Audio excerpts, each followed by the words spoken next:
Hello guys, कैसे हैं आप सब लोग। तो मैं आपके सामने आ चुका हूं आज इंडियन नेशनल मूवमेंट का तीसरा लेक्चर लेके। तो गाइस, आपको अगर मेरे लेक्चर्स थोड़े भी से भी पसंद आ रहे हैं, मेरे एफर्ट अगर अच्छे लग रहे हैं, तो प्लीज़ शेयर, सब्सक्राइब और लाइक करना ना भूलें। तो आज गाइस इंडियन नेशनल मूवमेंट का जो है तीसरा टॉपिक लेके मैं आ चुका हूं। आज हम पढ़ेंगे rise of Muslim League guys. तो मुस्लिम लीग जो है, some of the Muslim leader stayed aloof from the Congress. तो कुछ मुस्लिम लीडर जो इंडिया के थे गाइस, वो जो है कांग्रेस से अलग रहते थे। वो जो है कांग्रेस से अलग अलग रहने लगे, considering it a Hindu organisation. तो गाइस वो क्या समझते थे, वो सोचते थे कि जो ये कांग्रेस है ये एक हिंदू ऑर्गेनाइजेशन है, ये सिर्फ हिंदू लोगों का ही भला चाहती है, ये जो है मुस्लिम लोगों के लिए कोई भी भलाई का काम नहीं करेगी। ये सोच थी कुछ हमारे मुस्लिम लीडर्स की गाइस उस टाइम पे। तो आगे चलेंगे guys. All India Muslim league was founded on 31 दिसंबर 1906। तो गाइस सीधा सीधा क्वेश्चन जे के एसएसबी यहाँ से उठाएगी कि जो ऑल इंडिया मुस्लिम लीग है वो कब बनी, कब उसकी फाउंडेशन हुई। तो ये गाइस मोस्ट इंपॉर्टेंट क्वेश्चन अभी जेके यूपीएससी ईपीएफओ का पेपर हुआ था गाइस, वहाँ पे पूछा गया था कि ऑल इंडिया मुस्लिम लीग को कहाँ पे बनाया गया। ये नहीं पूछा था कि कब बनाया, बल्कि ये पूछा गया था कि कहाँ पे बनाया गया था। तो वो बनाया गया था गाइस ढाका पे, बांग्लादेश के ढाका में बनाया गया था मुस्लिम लीग को। तो मुस्लिम लीग जो है उसको बनाया गया 31 दिसंबर 1906 को ढाका में। Guys very very very important, JKSSB ऐसे क्वेश्चन बहुत पूछती है। तो ऑल इंडिया मुस्लिम लीग को 31 दिसंबर 1906 को बनाया गया, और कहाँ पे बनाया गया जी, ढाका पे बनाया गया। और किसने बनाया ये भी अब बड़ा इंपॉर्टेंट हो जाता है। तो तीन नाम आपने याद रखने हैं। पहला नाम है नवाब ख्वाजा सलीमुल्ला, दूसरा नाम है गाइस आगा खान जो कि इसके प्रेसिडेंट भी थे उस टाइम पे, और तीसरे हैं नवाब मोहसिन उल मुल्क गाइस। तो ये तीन नाम आपके लिए वेरी वेरी वेरी इंपॉर्टेंट। तो पहला क्वेश्चन गाइस आपको सीधा सीधा पूछा जाएगा कि मुस्लिम लीग की फाउंडेशन कब रखी गई। तो गाइज आपका आंसर होगा 31 दिसंबर 1906 guys. Very very very important, ये बात आप याद रखेंगे। नेक्स्ट गाइज आपको क्वेश्चन पूछा जाएगा कि मुस्लिम लीग की फाउंडेशन कहाँ पे रखी गई। तो आपका आंसर होना चाहिए ढाका गाइस, ये बात आप याद रखेंगे। तीसरा क्वेश्चन आपसे ये पूछा जाएगा कि मुस्लिम लीग की फाउंडेशन किसने रखी। तो वो तीन नाम आपने याद रखने हैं, नवाब ख्वाजा सलीमुल्ला, आगा खान जो कि उसके प्रेसिडेंट थे उस टाइम पे, और तीसरे हैं नवाब मोहसिन उल मुल्क गाइस। Very very important. हो सकता है गाइस आपको इन तीन में से एक ही ऑप्शन वहां पे दिखे, तीन ऑप्शन कुछ और दिखें, तो आपने हो सकता है आगा खान ऑप्शन में हो सकता है नवाब मोहसिन उल मुल्क ऑप्शन में हो, और ये भी हो सकता है कि नवाब ख्वाजा सलीमुल्ला जो है वो ऑप्शन में हो। तो कोई भी ऑप्शन में इन तीन में से होगा तो आपने उनको टिक करना है। आगे चलेंगे।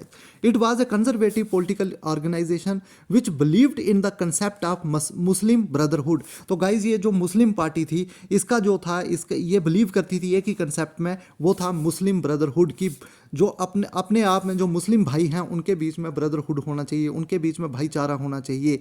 बल्कि ये बाईकाट करती थी कांग्रेस, जो कांग्रेस पार्टी थी, जो कांग्रेस थी, उनको ये समझते थे कि ये एक हिंदुओं की पार्टी है। The league also secured the acceptance of the demand for separate electorate from Viceroy Lord Minto। तो लॉर्ड मिंटो जो वाइसराय थे, तो लीग ने उनसे जो है एक और चीज़ जो है सिक्योर की थी, एक्सेप्ट की थी, और वो की थी सेपरेट इलेक्टोरेट, कि जो मुस्लिम्स हैं उनके लिए सेपरेट इलेक्टोरेट होगा, उनका अपना जो है रिप्रेजेंटेटिव होगा गाइज। तो ये जो है जब मार्ले मिंटो रिफॉर्म गाइज मैं आपको पढ़ाऊंगा 1909, तो वहाँ पे क्या होता है कि जो वाइसराय लॉर्ड मिंटो होते हैं वो जो मुस्लिम लीग की सपोर्ट करते हैं और उनको एक अलग जो है सेपरेट इलेक्टोरेट दे देते हैं गाइज 1909 में। तो जब ये मैं आपके सामने लेके आऊँगा मार्ले मिंटो रिफॉर्म, तो वहाँ पे मैं आपको ये चीज़ बताऊँगा। तो सेपरेट इलेक्टोरेट जो है वो दिया जाता है मुस्लिम लीग को। The first annual session of the Muslim league was held at Karachi. तो गाइज ये बात आप याद रखेंगे, very very very important question from JKSSB point of view, कि पहला एनुअल सेशन मुस्लिम लीग का कहाँ पे हुआ। तो वो हुआ कराची में गाइज। कब हुआ, 1907 में हुआ। तो मुस्लिम लीग बनी 1906 में, कहाँ पे बनी, ढाका में, लेकिन पहला सेशन इसका कहाँ पे हुआ, तो पहला सेशन कराची में हुआ, और 1907 में हुआ गाइज, दिसंबर में। ये बात याद रखेंगे। और दूसरा भी आपको याद रखना पड़ेगा, दूसरा सेशन जो मुस्लिम लीग का होता है गाइज वो होता है अमृतसर में। ये भी वेरी वेरी वेरी इंपॉर्टेंट 1908 में होता है गाइज, ये बात आप याद रखेंगे। आगे चलेंगे गाइस। जिन्ना ज्वाइन लीग इन 1913, तो ये क्वेश्चन भी बहुत ज़्यादा इंपॉर्टेंट हो जाता है क्योंकि Mohammad Ali Jinnah is very very important leader. जैसे महात्मा गांधी कांग्रेस के बहुत ज़्यादा इंपॉर्टेंट लीडर हैं, तो वैसे ही मोहम्मद अली जिन्ना जो हैं मुस्लिम लीग के बहुत इंपॉर्टेंट लीडर हैं। तो उन्होंने मुस्लिम लीग को कब ज्वाइन किया, ये इंपॉर्टेंट हो जाता है। तो मुस्लिम लीग को मोहम्मद अली जिन्ना जो हैं वो मुस्लिम लीग को ज्वाइन करते हैं गाइस 1913 में। बहुत ज़्यादा इंपॉर्टेंट हो जाता है कि मोहम्मद अली जिन्ना जो है मुस्लिम लीग को कब ज्वाइन करते हैं, तो वो करते हैं गाइस 1913 में join. attended the session at Lucknow and presided the one in 1924 Lahore. तो guys very very very important कि महात्मा गांधी भी एक सेशन जो है कांग्रेस का प्रेजाइड करते हैं 1924 का बेलगांव में, वो कांग्रेस का सेशन हेड करते हैं। और दूसरी साइड मोहम्मद अली जिन्ना भी 1924 में जो कि एक मुस्लिम लीग का जो है सेशन प्रेजाइड करते हैं, और वो करते हैं 1924 में। और वो कहाँ होता है गाइज, वो होता है लाहौर में। ये बात आप याद रखेंगे। तो चलिए गाइज आगे चलते हैं। तो primary objectives of the Muslim league, तो मुस्लिम लीग जो बनाई गई थी उसके प्राइमरी ऑब्जेक्टिव्स क्या थे गाइज, वो आप याद रखेंगे। To promote the political rights and interest of the Muslim community in India, जो भी मुस्लिम कम्युनिटी है, जो भी मुस्लिम लोग हैं, उनके इंटरेस्ट को बढ़ावा देना, उनके इंटरेस्ट को प्रमोट करना, ये मेन जो पर्पज़ था मुस्लिम लीग बनाने का। To maintain loyalty to the British government avoiding any support to the critic of imperialism, तो कहीं ना कहीं जो मुस्लिम लीग थी वो ये चाहती थी कि वो कहीं ना कहीं जो है वो लॉयल बने रहें ब्रिटिश गवर्नमेंट की तरफ से अगर कोई लॉयल है तो वो चाहते थे कि मुस्लिम लीग चाहती थी कि हम वो लॉयल्टी जो है निभाए ब्रिटिश गवर्नमेंट की तरफ से। कि कहीं ना कहीं मुस्लिम लीग जो है वो रिकॉग्निशन चाहती थी कि हमें ब्रिटिश सरकार की तरफ से रिकॉग्निशन मिले और हमारी डिमांड्स को पूरा किया जाए मुस्लिम। और यही चाल जो है बाद में अंग्रेजों ने चली और हिंदू मुस्लिम के बीच में फूट करवाने की कोशिश की guys.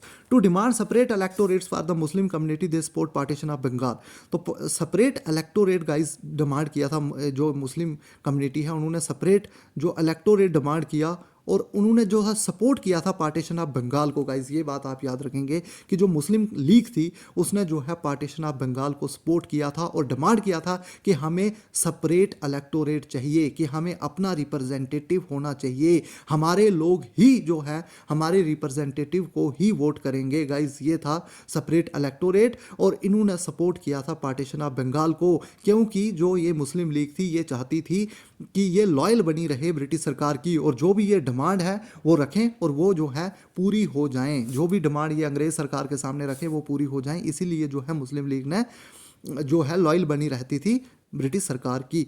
To ensure that Muslims do not develop discontent and hostility towards the British, और ये भी ये इंश्योर करते थे कि जो मुस्लिम लोग हैं हमारे इंडिया के किसी तरह का डिसकंटेंट और किसी तरह की दुश्मनी जो है ब्रिटिश सरकार के खिलाफ ना अपने आप में पैदा करें। तो ये थे मुस्लिम लीग के पर्पज़। मुस्लिम लीग कहीं ना कहीं एक तरह से कहा जाए तो एंटी कांग्रेस की तरह रोल निभा रही थी यहाँ पे।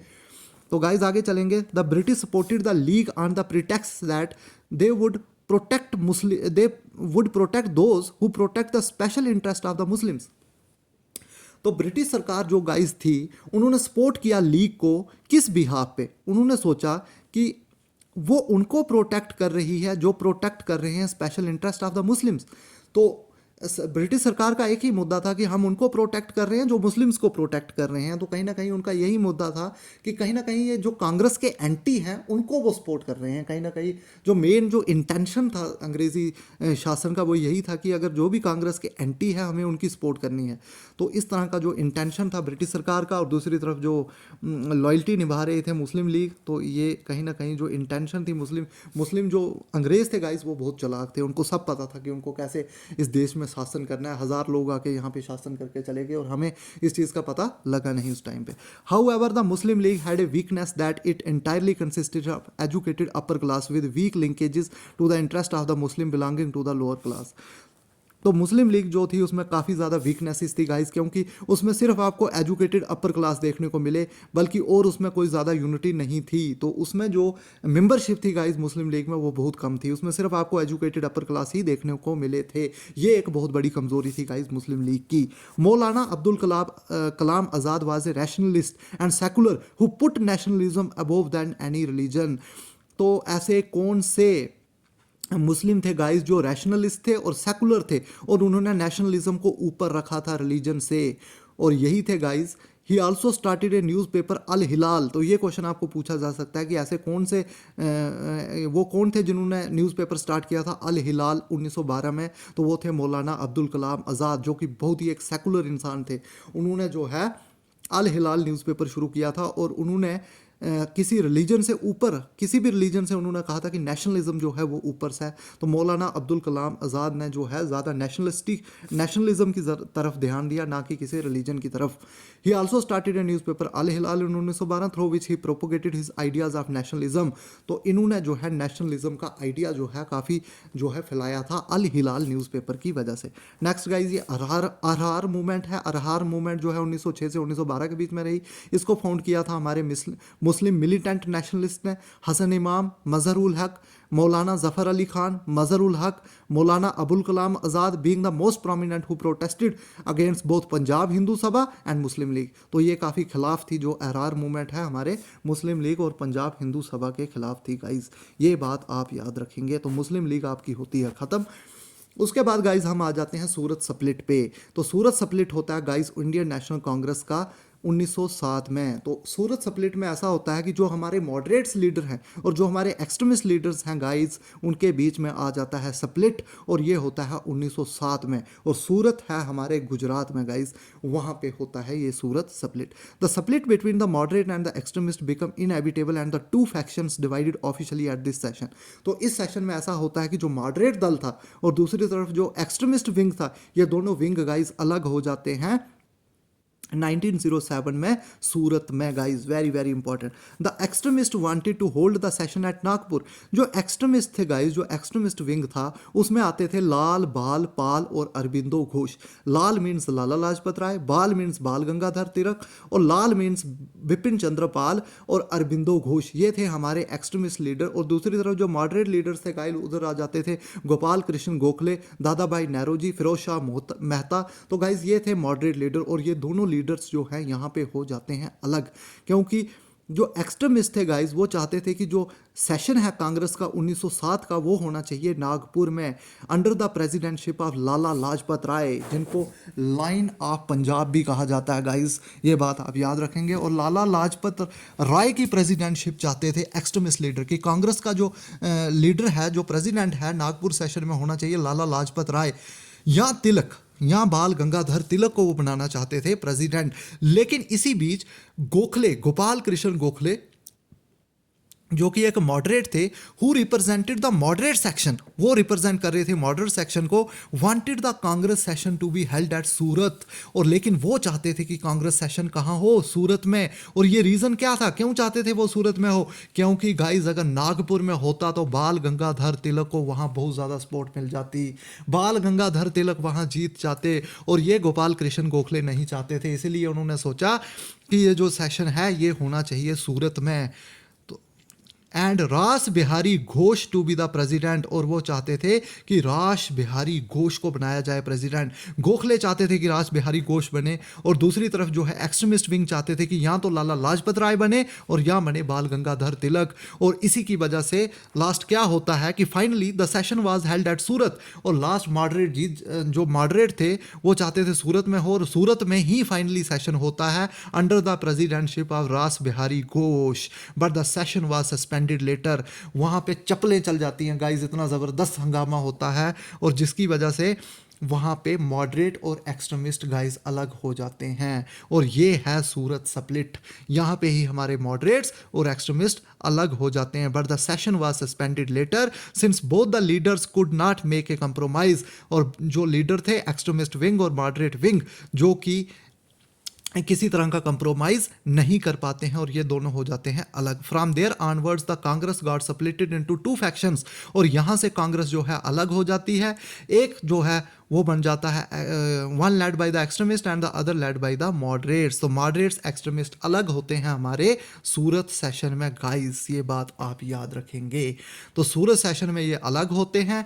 आगे मैं जब आपको लखनऊ पैक्ट पढ़ाऊंगा गाइस 1916 में, वहाँ पे ये दो जो हैं दोबारा से ज्वाइन कर लेते हैं गाइस। तो वो जो लखनऊ पैक्ट मैंने आपको 1916 का पढ़ाना है guys, very very very important, क्योंकि वहाँ पे मॉडरेट्स और एक्सट्रीमिस्ट दोनों ज्वाइन भी कर लेते हैं और साथ में मुस्लिम लीग भी उनके साथ जो है ज्वाइन कर लेती है गाइस। वहाँ से आगे इंडियन फ्रीडम स्ट्रगल को एक नया रूप मिलता है और वहाँ से और फास्ट हो जाती है हमारी इंडियन फ्रीडम स्ट्रगल और आज़ादी की तरफ और तेज़ी से बढ़ती है।